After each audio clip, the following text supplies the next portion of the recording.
Shalom, shalom, Bapak saudara-saudara. Kasih Allah itu aneh tapi nyata. Mari kita belajar. Tema di bulan Maret yang diusung oleh bidang teologi dan ajaran gemi adalah kebesaran kasih Allah membebaskan umat. Sekali lagi, kebesaran kasih Allah membebaskan umat. Maka pada minggu Prapaskah 4 ini, penyelamatan pembebasan yang dilakukan Allah melalui Yesus Kristus akan menjadi refleksi perenungan kita. Kenapa Allah mau melakukan karya yang besar ini? Bapak saudara-saudara, kenapa Allah mau untuk membebaskan kita? Kenapa? Karena Allah tak mau manusia tetap hidup dalam dosa.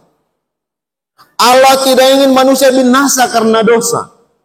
Karena Allah mengasihi manusia sehingga manusia beroleh hidup yang kekal, saudara. Karena begitu besar kasih Allah akan dunia ini dan seterusnya. Barang siapa yang percaya kepadanya tidak binasa melainkan beroleh hidup yang kekal, saudara-saudara.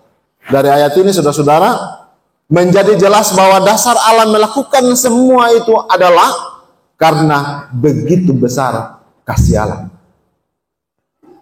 Untuk baik Allah itu pekasih besar. Untuk baik Allah itu penuh dengan cinta. Kalau tak ada ibu bapak dengan kita binasa. Untuk baik Yesus mau mati untuk orang. Untuk baik Yesus mau disalib ganti kita. Saudara, di salib itulah kita akan dapat melihat dengan jelas betapa besar kasih Allah itu. Dengan salib itu Kristus sedang memberitakan kasih Allah itu.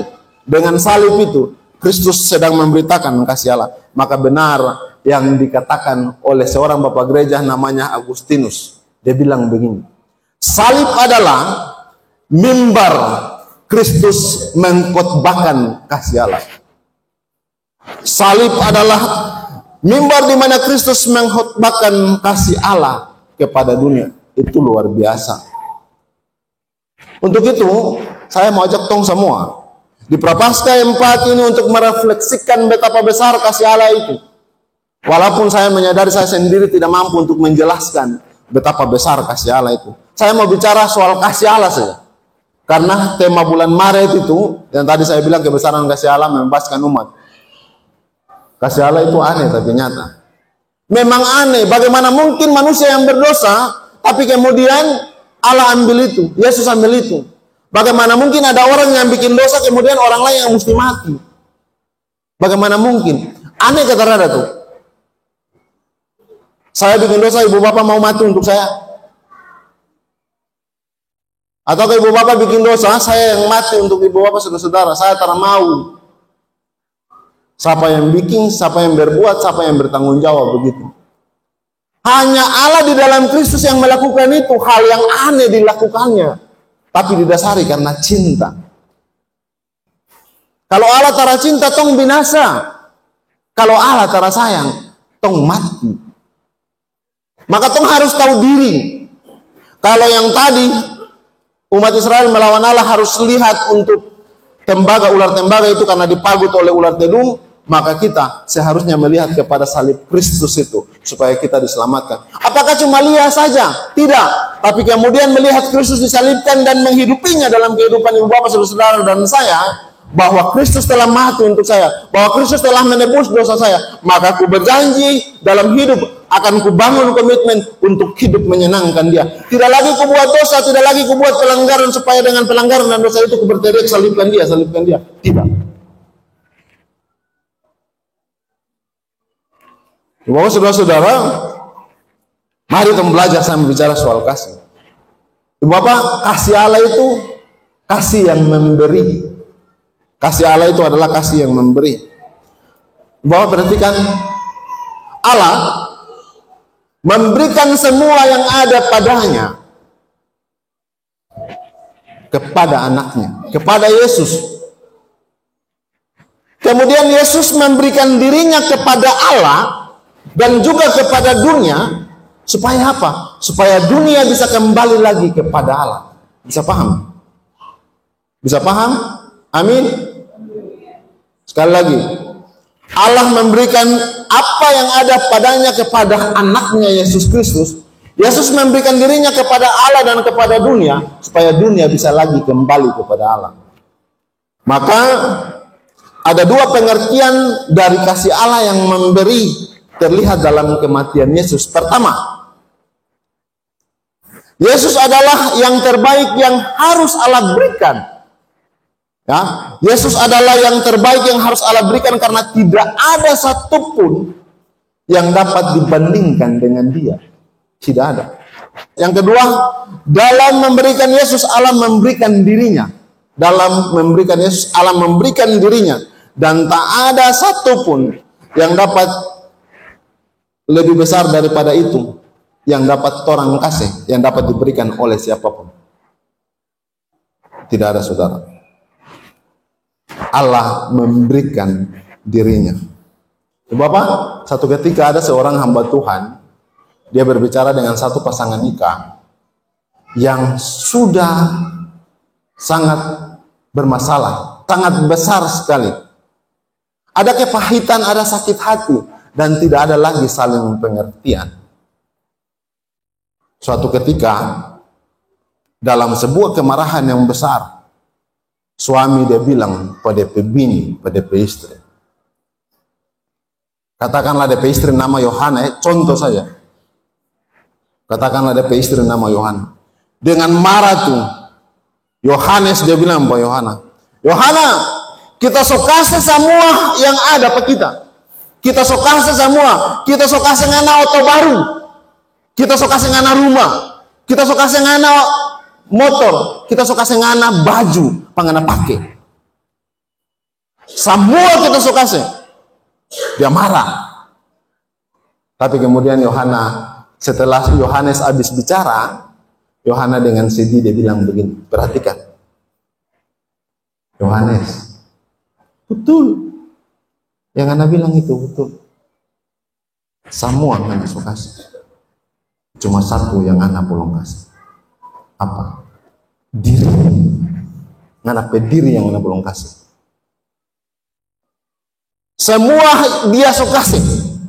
Tapi kemudian dirinya yang tidak dia berikan, saudara. Dirinya yang tidak dia berikan. Bapak, saudara-saudara, pemberian terbesar yang dapat diberikan oleh siapapun adalah dirinya. Tanpa pemberian itu, maka semua pemberian yang lain menjadi tidak berarti. Apa gunanya auto, gunanya motor, gunanya pakaian, gunanya makanan semua. Tapi kemudian kita kehilangan diri kita sendiri. Tidak berarti pemberian itu. Saudara, Allah memberi dirinya di dalam Yesus. Di mana ada cinta model begitu? Tak ada cinta yang model begitu tuh. Kasih Allah aneh tapi nyata. Maka kalau mau rumah tangga bahagia, suami istri saling memberi. Bukan cuma laki kasih makan bini. Lalu bukan cuma bini karena bini kerja lalu laki tak kerja, kok bini kasih makan laki. Tapi pemberian diri suami istri seutuhnya diberikan. Di situ ada cinta. Maka semua pemberian yang tadi itu akan menjadi berarti. Semua itu dilakukan Allah cuma satu saja. Karena cinta. Karena kasih. Karena kasih Allah yang besar itu, saudara-saudara. Bapak, saudara-saudara, mari tong lihat. Allah kasih besar itu tuh. Ya. Lihat di ayat 16, karena begitu besar kasih Allah akan dunia ini sehingga Ia telah mengaruniakan anaknya yang tunggal supaya setiap orang yang percaya kepadanya tidak binasa melainkan beroleh hidup yang kekal. Perhatikan. Dari ayat ini itu menggambarkan begitu. Allah itu adalah pengasih terbesar. Ya. Allah adalah pengasih terbesar. Lalu kemudian dia begitu mengasihi, menunjukkan tingkat terbesar, saudara-saudara. Lalu kemudian mengasihi apa? Mengasihi dunia ini. Dunia seharusnya binasa, tapi kemudian Allah menjadikan dunia itu sebagai apa? Sebagai teman terbesar. Saudara. Sehingga Ia memberikan, ada sebuah tindakan yang dilakukan Allah. itulah tindakan yang terbesar. Tindakan yang terbesar. Memberikan apa? Memberikan anaknya yang tunggal. Sebagai apa? Sebagai pemberian terbesar. Sehingga barang siapa percaya adalah kesempatan terbesar. Pak tobat, Pak berhenti bikin dosa. Ya. Lalu kemudian tidak akan binasa, saudara. Janji terbesar. Bukan janji enteng-enteng, bukan janji remeh-temeh, tapi janji yang terbaik, janji yang pasti, saudara. Lalu kemudian melainkan itu adalah perbedaan terbesar. Beroleh adalah kepastian terbesar, bukan abal-abal. Lalu kemudian hidup yang kekal, harta terbesar. Di mana ada kasih model begitu? Tidak ada. Kemudian yang diberikan siapa? Siapa yang diberikan? Yang tertahu dari tadi kita khotbah nih. Siapa yang diberikan? Yesus, karunia terbesar. Ibu bapak saudara-saudara, semua yang tadi di dalam Kristus itu karunia terbesar, saudara.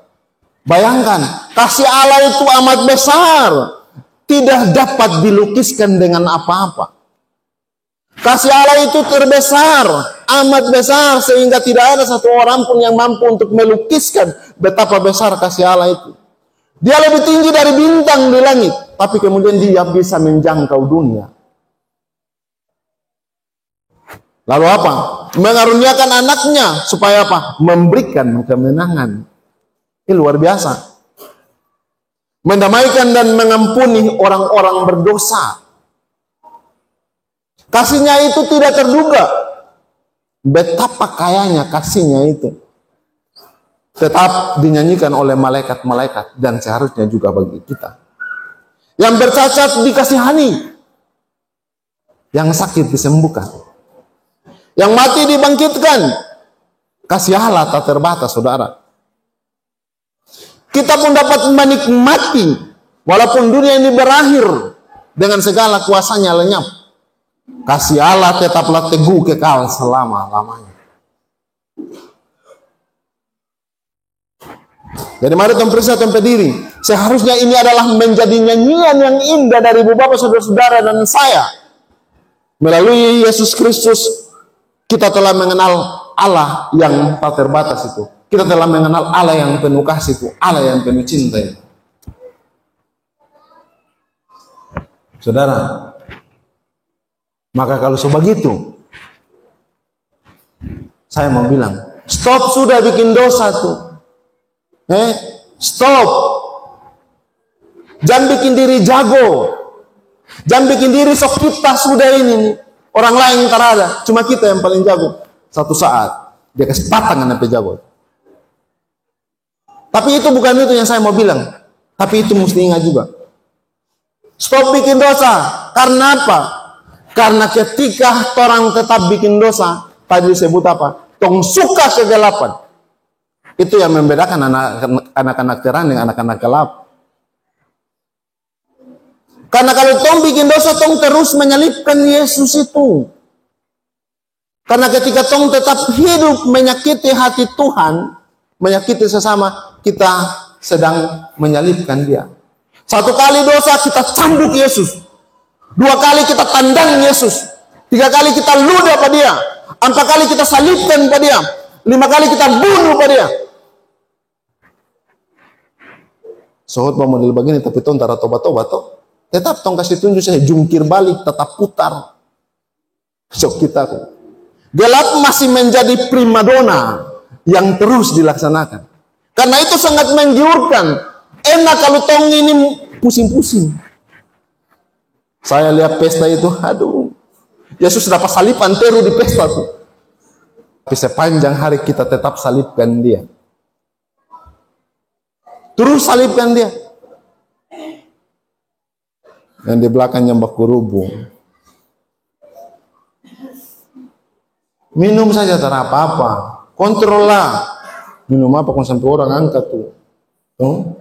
Apa DP nama? DP nama apa? DP nama apa sudah? Golojo. Ya, Bapak saudara-saudara. Mari, tong hidupkan makna prapaskah ini.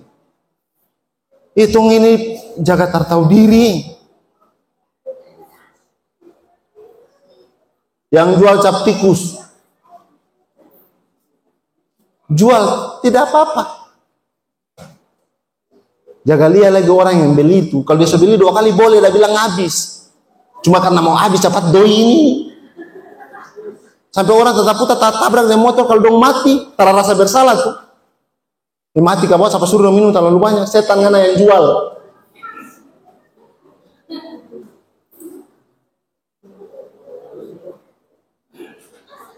Kalau lihat sotala itu orang yang sama datang beli konsul 2 kali, 3 kali, bilang so habis dah. Jangan cuma mau cap tikus habis kok. Mau bagi terus saja. Ya. Terserahlah, saya tidak mau menilai itu, tapi biar Tuhan saja yang menilai. Ketika cap tikus dijual dan dikonsumsi, apakah itu saya menyalibkan Yesus? Tanyakan pada dirimu. Jangan tanyakan pendeta. Ya. Bapak saudara yang terakhir, mari bangun komitmen. Pulang dari sini. Dari tompe pribadi sampai di tompe keluarga. Bangun komitmen baik-baik. Yesus sudah papaku di salib. So tidak terbayangkan dia perasa sakit ibu bapak. Dapat cambuk luka-luka di belakang nih. Darah memelele nih. Uni tahu waktu dia dapat paku begini nih, kaki me dapat paku begini nih, tahu apa? Lalat urung-urung. Dengungan lalat babunya di dia petalingan di badan-badan, tapi Yesus tidak bisa bikin apa-apa. Muncar kasihan untuk dia. Siapa pe? Toh. Dia mau garu bagaimana gatal tuh sakit, mau garu bagaimana tangan dapat salib. Tak dapat paku, kaki dapat paku sama dia mau bikin bagaimana? Bapak Ero begini. Sampai dia bapak napas saja dia cari-cari napas sampai angkat dari badan.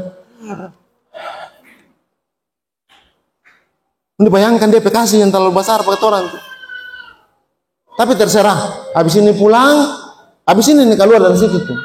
Dari sini tak begini-begini keluar langsung langkah pertama Yesus yang tadi tuh selesai di dalam keluar kita salib pulang penganan. Kita akan cambuk-cambuk penganan. Kita akan ludah-ludah penganan, kita tinju-tinju penganan. Yang jago begini keren. Kasih kurang-kurangnya. Boleh? Bapak-bapak. Woi, bapak-bapak. Boleh tuh kasih rem-rem sadiki. Kasih hilang lala boleh. Orang tua dulu tuh dong mau kerja di Kobong 2 sloki. Habis itu dong keluar dari Kobong 2 sloki lagi. Kasih pulih tenaga. Tuh. Makanya kalau pendeta Yandi khotbah dia bicara soal Nabi Nuh itu dia turun waktu Batra Takandas dia tanam yang pertama di hari pertama pohon anggur itu dia siram pakai darah domba yang pertama, yang kedua pakai darah singa, yang ketiga darah monyet, yang keempat darah babi.